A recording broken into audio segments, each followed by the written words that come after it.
Yo soy Leila Daniela Almazán Sánchez y como ya lo vieron en el título del video, hablaremos un poco sobre somatometría. Para empezar, ¿qué son los signos vitales? Pues son valores que permiten estimar la efectividad de la circulación, de la respiración y de las funciones neurológicas basales y su réplica a diferentes estímulos fisiológicos o patológicos. Aquí hay que cambian de un individuo a otro y en el mismo ser en diferentes momentos a cada día. Por ejemplo, una persona que acaba de levantarse no va a tener la misma tensión arterial que después de correr. Cualquier alteración de los valores normales orienta hacia un mal funcionamiento orgánico y por ende se debe de sospechar un estado mórbido. Eh, los principales variables que alteran la alteración de los signos vitales pues son la edad, ejercicio, sexo, embarazo, estado emocional, hormonas, medicamentos, estado hemodinámico, etcétera. Los principales signos que contemplamos son la frecuencia cardíaca, frecuencia respiratoria, la temperatura corporal, la tensión arterial y actualmente, y de gran relevancia por el COVID-19, la oximetría. Y esto pues nos va a indicar que un individuo está vivo y la calidad de funcionamiento orgánico. La frecuencia cardíaca pues es el pulso arterial, que es la onda pulsátil de sangre originada de la contracción del ventrículo izquierdo del corazón y que resulta de la expansión y contracción regular del calibre de las arterias. Representa el rendimiento del latido cardíaco y la adaptación de las arterias. La velocidad del pulso, es decir, los latidos del corazón por minuto, corresponde a la frecuencia cardíaca. Y tenemos varios sitios para tomar el pulso, que es el pulso radial en la primera imagen, en la segunda el pulso carotidio, el pulso femoral y el pulso braquial.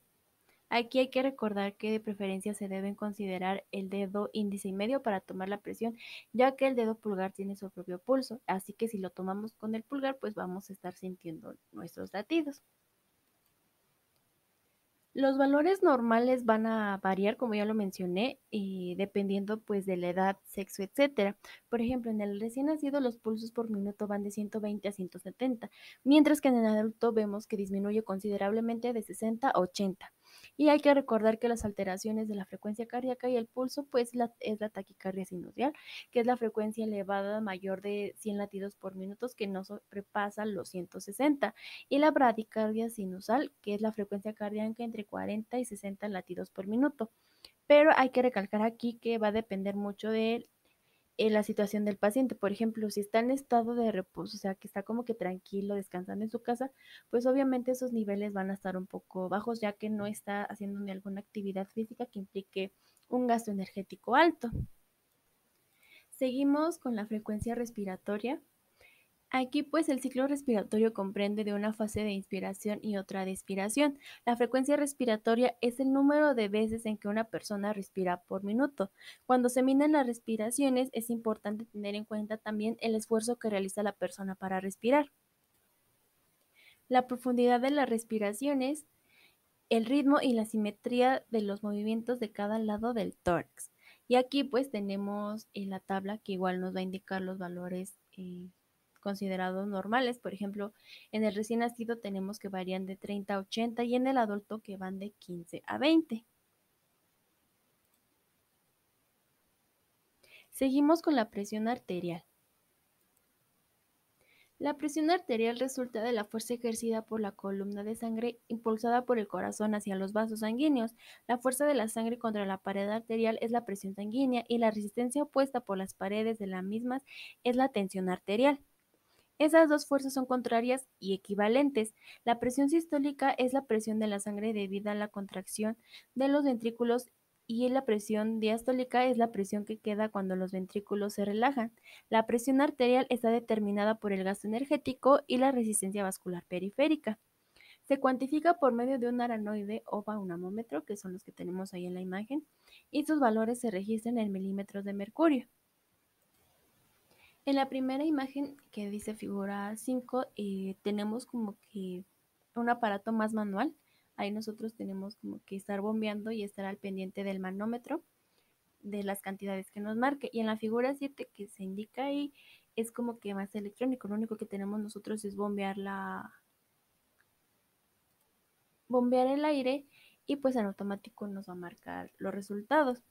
Algo importante que debemos de considerar es que en el primer equipo el manómetro debe de estar calibrado. En mi caso, pues como pueden observar en la imagen, mi equipo no lo estaba, así que tuve que conseguir otro como en la segunda imagen anterior. Así que pues deben de considerar esto para que no tengan fallas en sus resultados. Y aquí les muestro otra tabla con los valores normales de la presión arterial. En el adulto comúnmente va de la presión sistólica de 100 a 140 y la presión diastólica de 60 o 90.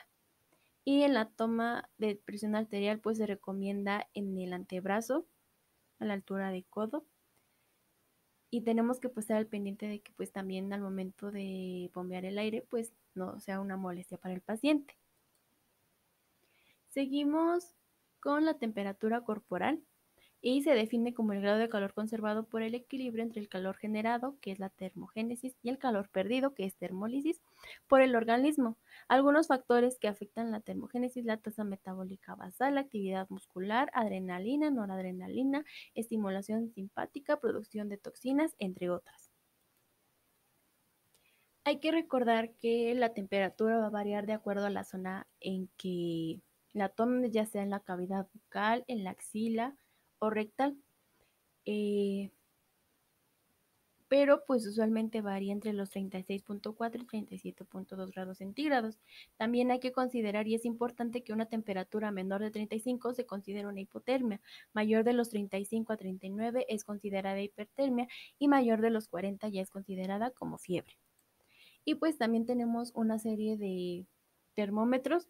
El de mercurio, pues creo que ese todo lo conocemos, es el que usualmente se coloca en la axila, pero pues la desventaja que tiene ese termómetro es que al momento de romperse, pues ya se vuelve inservible, además de que pues se vuelve un peligro al momento de que queda expuesto el mercurio. Los termómetros digitales pues poseen una pantalla de lectura que es sensible a los cambios de temperatura y ofrece una lectura directa de la misma. Y el termómetro de contacto, que creo que es el que hemos visto todos durante la pandemia, pues se coloca en la frente aproximadamente unos 3-5 segundos y nos va a lanzar el resultado.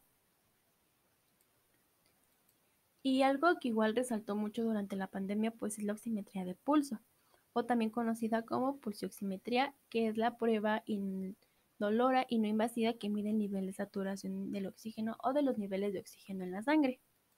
Su propósito es verificar que también el corazón bombea oxígeno al resto del cuerpo y puede utilizarse para monitorear la salud de personas de cualquier tipo de enfermedad que puede afectar los niveles de oxígeno en la sangre.